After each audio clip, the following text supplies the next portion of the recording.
Yukoi Gar! Greetings, I am Tad Larkin, the lore master of Manda-LORE, and today I'm going to be digging through the archives to elaborate on the Kaleesh cyborg killing machine that was General Grievous. Kamayan Jai Shilal, who would later in his life become known as General Grievous, was born on Kalee, sometime before the Clone Wars. At the time of his birth, Kalee and its inhabitants were in the middle of a massive genocidal conflict with the Yamirai, who the Kaleesh referred to as the Huk, and the Huk prized the Kaleesh as slaves. Kamayan's father, who he himself was already a great warrior, sowed the seeds of hatred for the Huk within his young son, and began training him at a very young age. By the age of 8, Kamayan had already killed over 40 Huk and was a crack shot with his Zerka Outland slug-thrower rifle, and by the age of 22, he had a reputation so mighty that many even viewed him as a demigod. Not only did the young Kamayan fall in love with the art of war, but also a fellow comrade in arms, Rondaru Lij Kumar, who he had claimed to have met in a dream beforehand. With Rondaru by his side, the duo spearheaded many successful campaigns against the Huk. That was until Kamayan lost her when they were separated, and Rondaru was slain and her body tossed in the ocean. He dealt with his grief the best way that he could, by resuming his campaign against the Huk, and he shed his former identity as Kamayan Jai Shilal and proclaimed himself General Grievous. He would also go on to take 10 wives and father over 30 children. With his elite Isvoshra force of Kaleesh warriors, General Grievous drove the Huk out of Kalee through a series of bloody campaigns and eventually beat them all the way back to Huk space, conquering, subjugating, or destroying many of their worlds. The Huk soon sought the help of the Galactic Republic, and with the Jedi Order, they took sides with the Huk, forcing the Kaleesh to cease hostilities and imposed heavy war reparations and an embargo upon them, strangling Kalee's economy.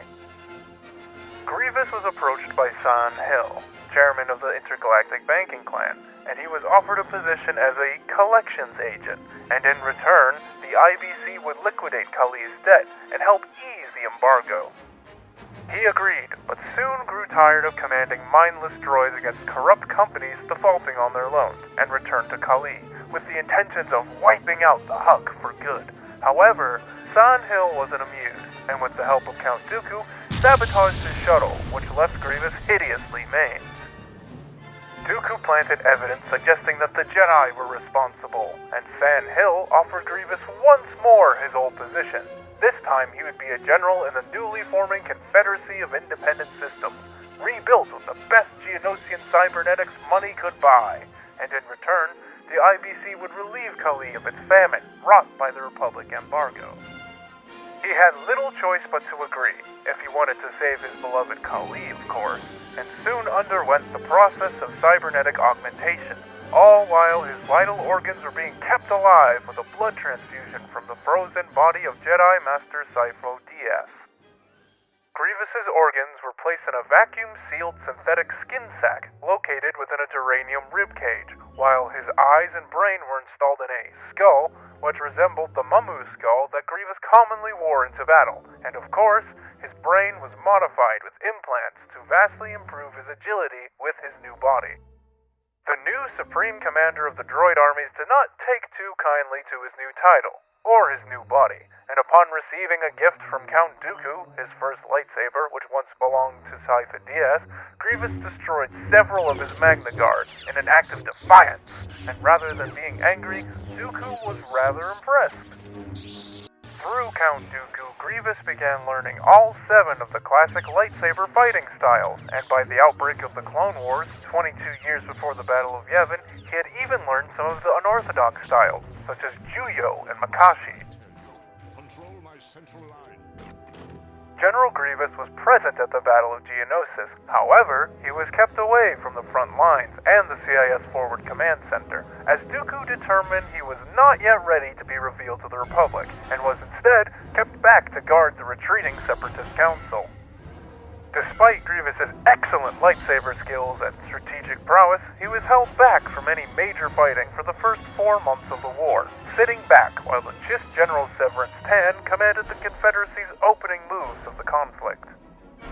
It wasn't until Tan's death at the Battle of Krant when Grievous was finally allowed to reveal himself. And when the Republic sent a large force to capture the droid foundries on Hypori, he orchestrated a brilliant defense that annihilated the enemy invasion force. Upon conclusion of the battle, in a hulking wreckage of an Acclamator assault ship, Grievous faced off against 7 Jedi, 2 of them being Jedi Council members, Ki-Adi-Mundi and Shaak-Ti, and after mercilessly killing all the minor Jedi and Padawans, he gravely injured Ti and Aayla Secura, and nearly killed Jedi Master Kukruk. While 6 of the Jedi lay dead or dying, Grievous was locked in a pitched duel with Mundi. That was until the Munilans 10, a group of ARC troopers led by Alpha 77, better known as Captain Fordo, stormed in with their modified LAAT gunship and managed to recover Aayla and Shaak-Ti before rescuing Mundi. He could have shot them down right then and there, but Grievous allowed them to escape, even if only to tell the tales of his malice before his strategic potential was fully unleashed upon the Republic. You have only prolonged the inevitable. Despite his monumental victory at Hypori, Dooku had one final test for Grievous before he could commit him to leading the rest of his forces on a larger scale, and at Trenchant Space Station, the General faced off against the Rata-Takai Dark Jedi Asajj Ventress and the Jedi Bounty Hunter Dirge, in which he bested both of them, proving his worthiness to Dooku.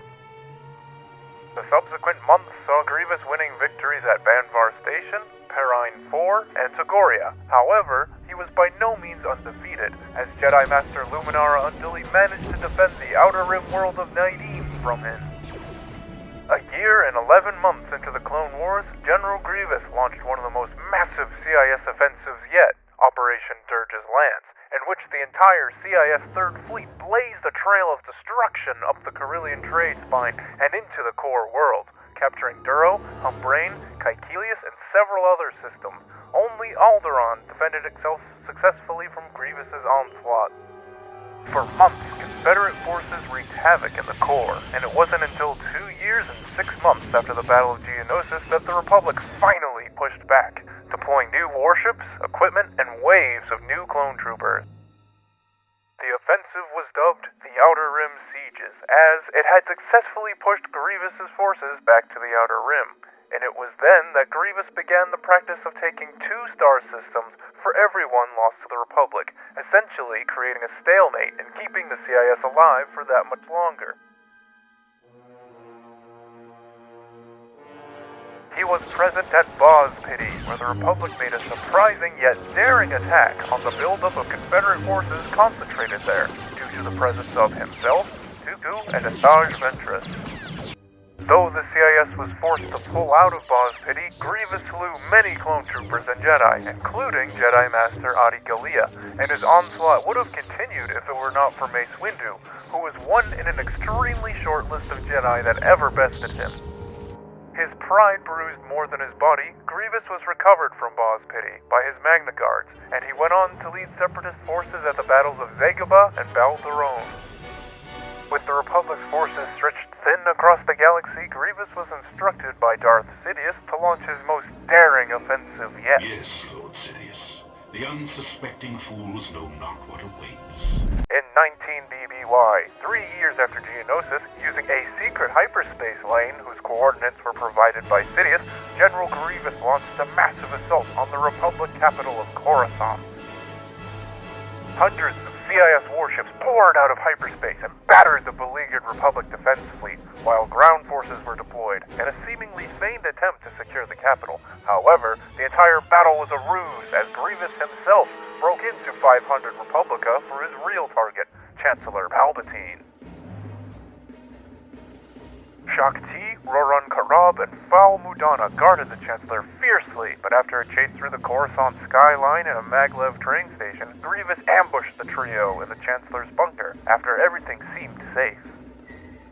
Karab and Mudana were slayed when Grievous revealed his recent modification, an extra set of arms, and T was quickly subdued and left to watch her fellow Jedi die. Then, Chancellor Palpatine reluctantly followed Grievous to his shuttle. I'm not afraid of you.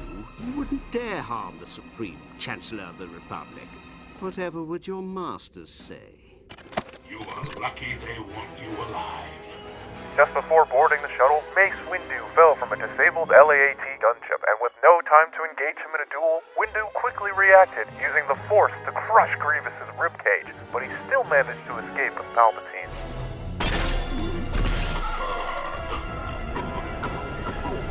His encounter with Windu left him rasping, wheezing, and constantly coughing, and though his body was repaired once aboard his flagship, the Invisible Hand, his lungs remained slightly damaged for the rest of his life.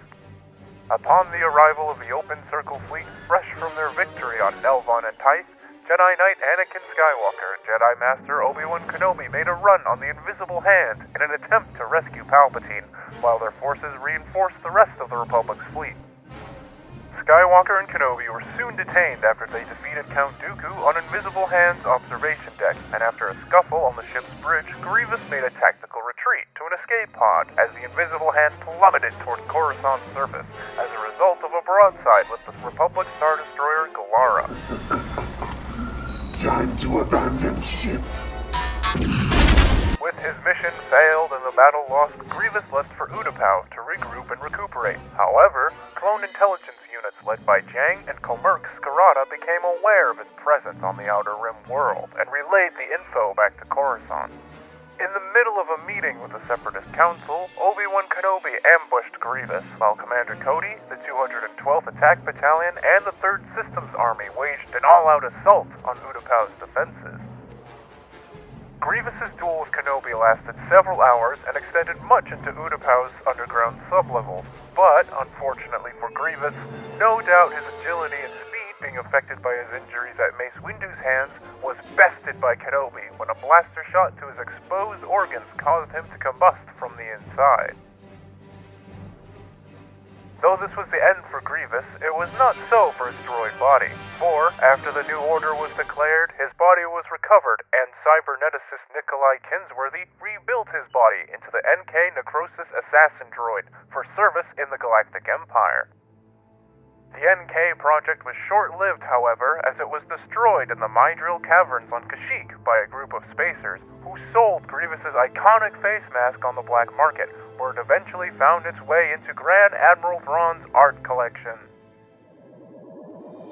This ends my findings on General Grievous. If you have any suggestions for future transmissions, don't be afraid to drop a comment. In the meantime, keep your comm channels open for future transmissions, and don't forget to subscribe! Tad Larkin, out.